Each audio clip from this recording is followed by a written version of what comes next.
हे students, कैसे हैं आप सब लोग? आई होप आप सब बहुत अच्छे हैं, बहुत अच्छे से वर्क कर रहे हैं, सारी चीज़ अच्छे से देख रहे हैं, मैनेज कर रहे हैं।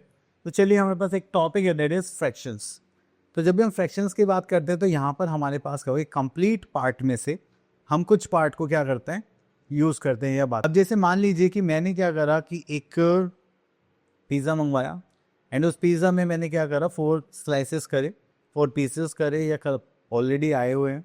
मैंने उसमें से एक पीस निकाल के अपने सिबलिंग को दे दिया, तो वो हो गया हमारा 1/4 पार्ट, कि मैंने 4 पार्ट में से एक पार्ट उसको दे दिया अपनी बहन को। तो दैट इज आर फ्रैक्शन। तो चलिए यहाँ पर देखते हैं हम लोग फ्रैक्शन। तो फ्रैक्शन में देखिए, जैसे यहाँ पर फिगर्स गिवन है, that is this is 1/2 part, 1/3 part. तो इस टाइप से आप लोगों ने लास्ट ईयर भी चीज़ें देखी होंगी। तो चलिए थोड़ा सा आगे चलते हैं और देखते हैं यहाँ पर क्या क्या गिवन है। तो चलिए, तो यहाँ पर सबसे पहले गिवन है हमें 1/2। 1/2 का मतलब होता है आधा। 1/2 का मतलब क्या हो जाएगा, आधा पार्ट। ठीक है, अब देखिए जैसे ये पूरे एक एप्पल है, तो ये क्या होगा हमारा होल, और इसका मैं हाफ पार्ट की बात करता हूँ, वो क्या हो जाएगा हमारा हाफ। चलिए, उसके बाद आता है हमारे पास नेक्स्ट इज ट्राइंगल। अभी ट्राइंगल में हम इसको 2 पार्ट्स के बने, हाफ एंड हाफ। अगर आप 2 हाफ को मिलाएंगे तो आपके पास क्या बन जाएगा, ये कंप्लीट पार्ट बन जाएगा। ठीक है, नेक्स्ट आता है हमारे पास 1/4। तो 1/4 को देखेंगे तो यहाँ पर आ जाएगा हमारे पास, दैट इज 1/4 पार्ट। तो टोटल पार्ट्स कितने हैं हमारे पास, 4। तो ये हम डिनोमिनेटर में लिखते हैं, और अगर हम एक पार्ट की बात कर रहे हैं तो वो हम कहाँ में लिखेंगे, न्यूमरेटर में। ठीक है, चलिए देन उसके बाद आते हैं हमारे पास, ओके। तो यहाँ पर 1/4 पार्ट हमें बोला गया है कि अगर आप 1/4 के 4 पार्ट्स ऐड करेंगे तो वो क्या बन जाएगा, कंप्लीट 1 बन जाएगा। ठीक है, तो कंप्लीट या होल के लिए हम क्या करते हैं, 1 यूज करते हैं। अब उसके बाद यहाँ पर आ गया 3/4। 3/4 का मतलब कि देखिए टोटल पार्ट्स कितने थे, 4 थे, उसमें से हमने शेड कितने कर दिए, 3। तो ये हो गया हमारा 3/4 पार्ट। तो आपको हमेशा ध्यान रखना है कि हम टोटल पार्ट्स किस में रखेंगे, डिनोमिनेटर में रखेंगे, और जितने पार्ट्स की हम बात करेंगे या शेड करेंगे वो हम कहाँ पर रखेंगे, न्यूमरेटर में। चलिए, इतना करने के बाद फिर हम यहाँ पर आ जाते हैं। Next we are having, we write 3/4 और 3/4। ठीक है, तो यहाँ पर आ गया 3, 4 और 3/4। तो आप कैसे भी यहाँ पर लिख सकते हैं। Next we are having 1/3 and 2/3। अब देखिए यहाँ पे 1/3 बोला गया था, इसका मतलब आपको टोटल पार्ट्स कितने करने, 3 पार्ट्स करने। चलिए, तो देखिए जैसे यहाँ पर हम देखेंगे, ओके तो यहाँ तो अभी कुछ नहीं है, आगे चलते हैं। ओके, तो यहाँ पे एग्जांपल गिवन है, जैसे इस सर्कल के हमने 3 पार्ट्स करे, दैट इज 1/3 पार्ट।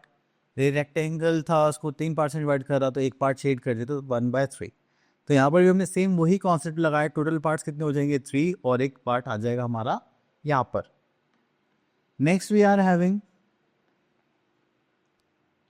ओके तो दैट इज 1/3। तो 1/3 की बात करेंगे, अगर आप देखेंगे तो 1/3। तो 1/3 प्लस 1/3 प्लस 1/3 कितना हो जाएगा, 3/3 इज 1। ठीक है, तो यहाँ पर फ्रैक्शन देखेंगे तो यहाँ पर क्या आ जाएगा, that is numerator upon denominator, और यहाँ पर आ जाएगा taken part upon number of total parts. Clear? चलिए, उसके बाद हम यहाँ पर चलते हैं आगे थोड़ा सा। तो ये हो गया 2/2 या 2/3। ठीक है, तो आपके पास यहाँ पर टोटल पार्ट्स कितने होंगे, 3 होंगे, लेकिन आपको उसमें से कितने पार्ट्स ही देखने हैं, सिर्फ 2 पार्ट्स। ठीक है, तो ओके, तो अब आगे चलते हैं। ओके, यहाँ पर आगे exercise time 8.1, draw a dotted line to cut each shape into 2 equal parts. चलिए, तो हम यहाँ से एक लाइन ड्रॉ करते हैं, जैसे सर्कल है हमने यहाँ पर करा, और उसको डॉटेड लाइन कट पार्ट में करना है। तो चलिए यहाँ पर करते हैं 1 2 3। ठीक है, चलिए उसके बाद हम आते हैं क्वेश्चन नंबर 2 पर। तो यहाँ हमारा question number 2, draw dotted lines to cut each shape into 4 equal parts. तो 4 इक्वल पार्ट्स में करेंगे, तो यहाँ पर हम ऐसे करते हैं, एक लाइन हमने यहाँ पर ऐसे ड्रॉ कर ली, यहाँ पर हमने ऐसे ड्रॉ कर ली, आपको बस ऐसे लाइंस ड्रॉ करने हैं। उसके बाद यहाँ पर आ जाते हैं क्वेश्चन नंबर 3 पर, take the figures which have been divided into 2 equal parts. तो अगर हम इसको देखेंगे तो फर्स्ट पार्ट को तो कितना हो जाएगा, 1/2। ठीक है, ये तो नहीं हो पाएगा, तो इसको टिक कर देते हैं, बाकी आप लोगों के लिए। तो हमेशा जब भी 1/2 की बात होगी तो आपको क्या रहना है, इक्वल नंबर देखना। Shade 1/4 of each of the following each figure given below. तो देखिए यहाँ से हम ले लेते हैं सर्कल पार्ट। देखिए टोटल पार्ट 1 2 3 4, और 1/4 पार्ट शेड करना है, तो हमने यहाँ पर कर दिया 4 में से एक पार्ट। ठीक है, then colour 3/4 of each of the following figure. 3/4 means total parts कितने होंगे 4, और उसमें से हमारे पास कितने शेड करने हैं 3, तो 1 2 3, ठीक है। अब चलिए अगर हम इस फिगर को देखें तो ये हो गया first part, this is second part and this is third part, ये हो गया 3/4 और 3/4। यहाँ पर क्वेश्चन नंबर 6 है shade 1/3 of the figure given below. तो 1/3 3 में से एक पार्ट हम चलिए शेड कर देते हैं। यहाँ पर हमें 2/3 में करना है, तो चलिए यहाँ से ले लेते ट्राइंगल ले लेते हैं 1 एंड दिस इज 2, 3 में से 2 कर दिए। देन उसके बाद हमसे बोला गया है यहाँ पर क्वेश्चन नंबर 8 में take the figure which have divided into 3 equal parts. तो देखिए मुझे ये दिखाई दे रहा है, ठीक है, और बाकी आप लोगों के लिए। चलिए next we are in question number 9 fill in the blanks we write 1/2 as, ठीक है। तो यहाँ पर आ गया वी राइट 1/2 एज, तो 1/2 भी लिख सकते हैं, ठीक है। ये 1/4 है तो यहाँ लिख सकते हैं 1/4, ठीक है। इस टाइप से आप कर सकते हैं। नेक्स्ट यहाँ पे शेड करने के लिए बोले कि हम ऑलरेडी बहुत शेडेड पार्ट कर चुके हैं, आप लोग कर लेना। चलो तो यहाँ पर आता है फ्रैक्शनल नंबर, ओके। तो यहाँ पर आता है फ्रैक्शनल नंबर्स पर। तो देखिए यहाँ पर बोले गया है look at the following figures, okay, that is 1/2 1/3 1/4। तो आप यहाँ पे एक पार्ट मतलब एक चीज़ कॉमन देख रहे होंगे, जितनी भी पार्ट्स हमने सर्कल के बनाए वो हमने कहाँ पर लिखे हैं, टोटल नीचे लिखे, और जितने पार्ट्स में हमने शेड करी है कलर करा है वो हमने ऊपर लिखे हैं। तो ये जो ऊपर वाला पार्ट होता है इसको बोलते हैं न्यूमरेटर, और नीचे वाले पार्ट को क्या बोलते हैं, डिनोमिनेटर, ठीक है। तो इसी टाइप से हम यहाँ पर इसको सॉल्व करेंगे। अब यहाँ पर आता है फ्रैक्शनल नंबर्स। जब भी आपको दो p/q की फॉर्म में जब भी आपको कोई नंबर मिलेगा तो हम उनको क्या बोलते हैं, फ्रैक्शनल नंबर्स, ठीक है। ऐसे हमने यहाँ पे बनाया टोटल पार्ट्स कितने 8, नंबर ऑफ पार्ट शेडेड कितने हो गए 3, तो इसका फ्रैक्शन क्या हो गया 3/8 या 3/8, और तो कुछ नहीं है यहाँ पर। ओके, तो यहाँ पर आता है numerator and denominator of a fraction. अब देखिए यहाँ पर हमारे पास जो फ्रैक्शनल नंबर है उसमें हम देखेंगे न्यूमरेटर हमारा ऊपर वाला नंबर होगा, डिनोमिनेटर नीचे वाले नंबर होगा, ठीक है। तो ये हम ऑलरेडी डिस्कस कर चुके हैं, इसके बाद तो यहाँ पर ऐसा कुछ नहीं है। ओके, तो हम आ गए अपनी एक्सरसाइज 8.3 हो गया हमारे पास एक्सरसाइज 8.2 पे हो गया question number 1 in each of the following collections shade the indicated part, okay. अब देखिए जो हम कलेक्शन बना रहे हैं शेडेड पार्ट्स में होना चाहिए, जैसे आ गया 3/10, तो ये टोटल पार्ट्स कितने होंगे 10, एंड यहाँ पर हमें कितने पार्ट्स में करना है 3, तो 1 2 3, क्लियर। चलिए इतना करने के बाद फिर हम आगे चलते हैं। यहाँ पर क्वेश्चन नंबर 2 देखते हैं। Look at the following collections right the fraction represented by the shaded figures. तो यहाँ पर देख लेते हैं फर्स्ट पार्ट हो गया 1 2 3 4, ठीक है। तो शेड पार्ट्स कितने हो गए 4 एंड टोटल कितने हो गए 3 3 3, दिस इज 9, ठीक है। इतना करने के बाद फिर हम आगे चलते हैं। यहाँ पर आता है question number 3 right numerator and denominator. अब देखिए ये फ्रैक्शन है, अगर हम इसे न्यूमरेटर की बात करें तो ये होगा upper number, that is numerator is 2, denominator कितना होगा हमारा यहाँ पर, okay, that is question number 4 right in words. यहाँ पे लिखा हुआ है फोर्थ पार्ट, तो इसको कैसे लिखेंगे, इसको तो हम नॉर्मल लिखेंगे 2/7, यहाँ पर लिखेंगे 2/8। चलिए उसके बाद आते क्वेश्चन नंबर 5 पर, तो यहाँ पे लिखा हुआ है right fraction for the numerators and denominators given below. तो न्यूमरेटर देखेंगे दैट इज 10 एंड डिनोमिनेटर लिखेंगे दैट इज 11, तो ये हो गया हमारा फ्रैक्शन, ठीक है। तो इस टाइप से आपको सारे पार्ट सॉल्व करने हैं, तो मैंने सबको ईजिली आपको कन्वे कर दिया कि आप इनको कैसे सॉल्व कर सकते हैं। चलिए नेक्स्ट टॉपिक की तरफ चलते हैं हम लोग अपना, that is like and unlike fractions. तो लाइक एंड अनलाइक फ्रैक्शंस में जो डिफरेंस होता है, लाइक फ्रैक्शंस वो फ्रैक्शंस होते हैं जिसमें आपके पास कितने भी फ्रैक्शंस हैं तो आपका सबका डिनोमिनेटर क्या रहेगा, सेम। देखिए जैसे यहाँ पे सबका डिनोमिनेटर सेम है, और अनलाइक फ्रैक्शन में थोड़ा सा डिफरेंट हो जाता है, ये आपके पास जितने डिनोमिनेटर्स हैं वो क्या होंगे, डिफरेंट हो जाएंगे, ठीक है। तो यहाँ पर ये बातें बोली गई। चलिए तो यहाँ पे एग्जांपल्स गिवन है, कंपैरिजन गिवन है, तो कंपैरिजन तो हम क्वेश्चंस के थ्रू ही कर लेंगे। चलिए तो यहाँ पे असेंडिंग और डिसेंडिंग ऑर्डर गिवन है। ओके, तो हमारे पास आगे एक्सरसाइज दैट इज 8.3। तो क्वेश्चन नंबर 1 में बोलेगा राइट और लाइक और unlike for the following given roots.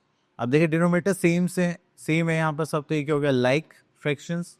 Denominator देखिए 1 2 3 4, तो ये क्या हो गया अनलाइक। चलिए उसके बाद आता है हमारे पास question number 2 which of the following are unit fractions. अगर हम यूनिट फ्रैक्शंस की बात करें तो जब भी आपके पास न्यूमरेटर में 1 होगा जैसे कि ये हो गया 1/4, 1/6, 1/8, 1/7, 1/5। तो ये जो फ्रैक्शंस हैं इनको हम क्या बोलते हैं? Unit fractions. ठीक है, चलिए उसके बाद आगे चलते हैं। तो यहाँ पर आगे कंपैरिजन। चलिए question number 3, write greater than और less than in box in each of the following. तो चलिए यहाँ पर देखते हैं लेस देन और ग्रेटर देन। तो ये हो गया हमारे पास सेकंड पार्ट, तो ये हो जाएगा 1/8 और 1/6। देखिए अगर आपका डिनोमीटर सेम है और ठीक है, और यहाँ पे देखिए डिनोमीटर सेम है, तो अगर डिनोमीटर सेम है आप लोगों के, तो आप हम कंपेयर करेंगे न्यूमरेटर्स को, तो जो बड़ा न्यूमरेटर होगा वही क्या होगा? हमारा ग्रेटर फ्रैक्शन। अब देखिए यहाँ पर जो हमारे पास डिनोमिनेटर है वो डिफरेंट है, न्यूमरेटर सेम है। तो जब भी ऐसा कुछ होता है तो जिसका डिनोमिनेटर बड़ा होगा उसकी वैल्यू क्या होती है? स्मॉलर होती है। ठीक है, हमने देखा यहाँ पर जो इसका डिनोमिनेटर 8, यहाँ पर इसका डिनोमिनेटर क्या है? 6। तो जिसका डिनोमिनेटर बड़ा होता है उसकी वैल्यू क्या होती है? छोटी होती है। जिसका डिनोमिनेटर छोटा होता है उसकी वैल्यू क्या होती है? बड़ी होती है। क्लियर? तो आपको ऐसे ही याद रखना है। Next is right the following group of fraction ascending order. तो चलिए यहाँ से हम एक क्वेश्चन ले लेते हैं फर्स्ट पार्ट। तो देखिए जैसे ये हमारे पास असेंडिंग ऑर्डर है, तो यहाँ पर हमें क्या देखना है कि जो न्यूमरेटर्स है सेम है, डिनोमिनेटर्स वो सब डिफरेंट है। तो हमें क्या देखना है? जिसका डिनोमिनेटर बड़ा होगा उसकी वैल्यू क्या होगी? छोटी होगी, और जिसकी डिनोमिनेटर छोटा होगा उसकी वैल्यू बड़ी होगी। तो यहाँ पर करते हैं हम असेंडिंग ऑर्डर। ये जो असेंडिंग ऑर्डर है इसमें हम सबसे पहले लिखेंगे सबसे छोटी वैल्यू। तो जिसका डिनोमिनेटर सबसे बड़ा होगा उसकी वैल्यू भी क्या होगी? सबसे छोटी होगी। तो सबसे बड़ा डिनोमिनेटर किसका है? इसका। तो ये हो गया हमारे पास 3/16। अब इससे बड़ा कौन होगा? ये हो गया। देन 14 ले लेते हैं, दैट इज 3/14।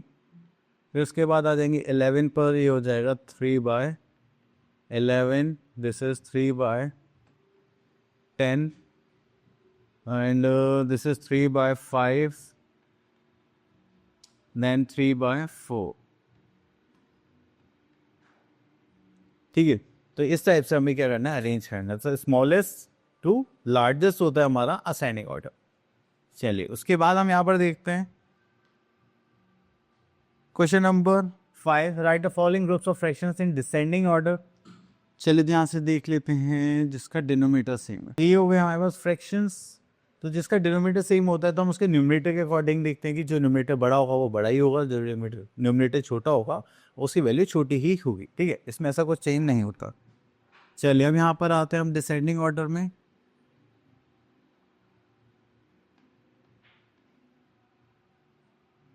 तो यहाँ पे स्टार्ट करेंगे हम लार्जेस्ट वैल्यू से